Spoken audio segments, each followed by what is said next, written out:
Good morning. আজকে এখন বাজে সকালবেলা 7:30। তো এখন ছাদে এসেছি জামা কাপড় নিতে। তো দেখাচ্ছি আপনাদের কীরকম ঠান্ডা হাওয়া দিচ্ছে, প্রচুর ঠান্ডা হাওয়া দিচ্ছে। আর সেমনি কোনো রোদ উঠছে না 2 দিন ধরে। তো আপনাদের দেখেন আমার গাছের ফুলগুলো কেমন ফুটেছে। এই হচ্ছে আমার গাছের ফুল। আর আশপাশটা দেখছেন পুরো কুয়াশায় ঢাকা, মানে এর থেকে 10টা বাড়ি দূরে দেখা যাচ্ছে না, এত কুয়াশা। এই আমার চন্দ্রমল্লিকায় ফুল ফোটা চালু হয়েছে। আর এই শীত মানেই তো বোগেনভেলিয়া। আমার বোগেনভেলিয়াগুলো একদম ফুলে ফুলে ভর্তি হয়ে গেছে। আমার সবচেয়ে প্রিয় ফুল কাগজ ফুল। আমার কাছে 4-5টা কালার আছে। তো একটা পিঙ্ক যেটা ছাদে আছে, এটা একটা অরেঞ্জ, নিচে আরও 2টা আছে। এই ফুলগুলো খুব ভালো ফুটছে, একটার পর একটা, এত ভালো লাগে দেখতে। এখন বাজে হচ্ছে 11:30। আমরা এখন যাচ্ছি জয়দাদের বাড়ি বেলঘরিয়া উবের করে। তো ওখান থেকে আমরা আজকে যাবো স্প্ল্যানেটে। আমরা রওনাও দিয়ে দিয়েছি স্প্ল্যানেটের উদ্দেশ্যে। এই যে আমাদের ছোট প্যাকেট ভুটান এখন গান গাইছে, গান চলছে। গানটা দিতে পারিনি যাতে কপিরাইট পাবো। তো এখন ওটা ব্রেন রটের গান চলছে, ও এখন গান গাইছে আর নাচছে। এখন একটু আস্তে আস্তে রোদ উঠছে, ভালো লাগছে বেশ রোদটা গায়ে লাগলে।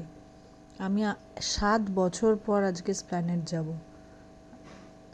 এই হচ্ছে স্প্ল্যানেটের ভিড়। কে বলবে এখন 1:40 বাজে, কি ভিড়, মানে গিজ গিজ করছে লোক। কেউ বলবে না যে এখন 1:30 বাজে, 1:30 থেকে 2টো। এখন এসে গেছি বাদশা রেস্টুরেন্টে। বিশ্বাস করুন, এই দোকান থেকে আমি স্পেশাল মাটন রোল খেয়েছি, আর খেয়েছি বিরিয়ানি, আর হচ্ছে ফ্রেশ লাইম সোডা। দারুণ বিরিয়ানিটা, জাস্ট অসম। যারা স্প্ল্যানেট যাবেন এই ক্রিসমাসে, আমি মানে খুব রেকমেন্ড করবো যে একবার বাদশায় গিয়ে লিন্ডসে স্ট্রিটে পাশেই ওই স্কুপস থেকে এগিয়ে গিয়ে বাদিকে আপনারা এইখানে কাবাব রোলটা খান আর বিরিয়ানিটা খান। এই হচ্ছে এখানকার অ্যাম্বিয়েন্স। খুব সুন্দর, খুব শান্ত পরিবেশ, দারুণ। আমার খুব ভাল লেগেছে। স্টার্টারে ওনারা একটা চানাচুর দিয়েছিল, যেটা দারুণ খেতে, ওটা ফ্রিতে। বিশ্বাস করুন, ওই চানাচুরটা জাস্ট মুখে লেগে আছে। এখানে চিনি এসে হাত জোর করছে। হয়ে গেছে আমাদের। এখন এসে গেছি আমরা ক্রিসমাসের ডেকোরেটিভ জিনিস কিনতে।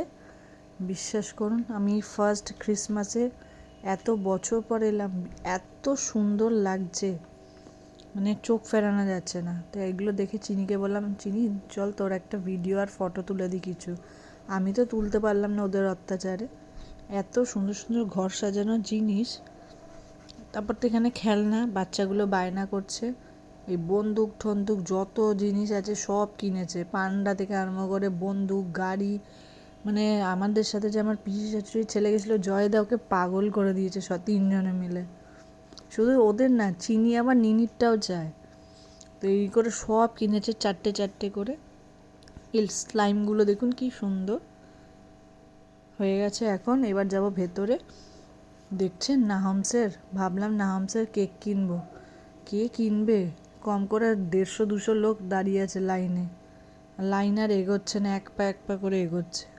রইল আমার নাহমসের কেক। চললাম আমি অন্যদিকে। কেক আমার মাথায় থাক, আমি মিয়ামরে থেকে কেক কিনে খাবো। এত লাইন দিয়ে কেউ কেক খায়? ঠাকুর মানে বাঙালির হচ্ছে দুর্গা পুজোর ঠাকুর দেখা আর এই নাহমসের কেক খাওয়া, দুটোই এক। যাই হোক, কেনাকাটি করতে করতে রাত হয়ে গেছে। এখন বাড়ি ফেরার পালা। এটা হচ্ছে রাতের স্প্ল্যানেট। চলুন ভিডিওটি এখানেই শেষ করছি। সবাই ভালো থাকবেন, সুস্থ থাকবেন, সাবধানে থাকবেন। ক্রিসমাসের অনেক শুভেচ্ছা। টাটা।